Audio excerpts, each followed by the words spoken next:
శనైశ్చరుడు ప్రతికూలంగా ఉన్నప్పుడు శని మనకు చాలా విషయాల లోపల ప్రభావాన్ని చూపిస్తాడు.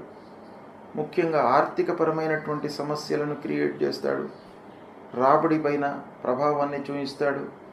కనుక శని భగవానుణ్ణి అనుకూలం చేసుకోవడం చాలా ముఖ్యమైనటువంటి కర్తవ్యం.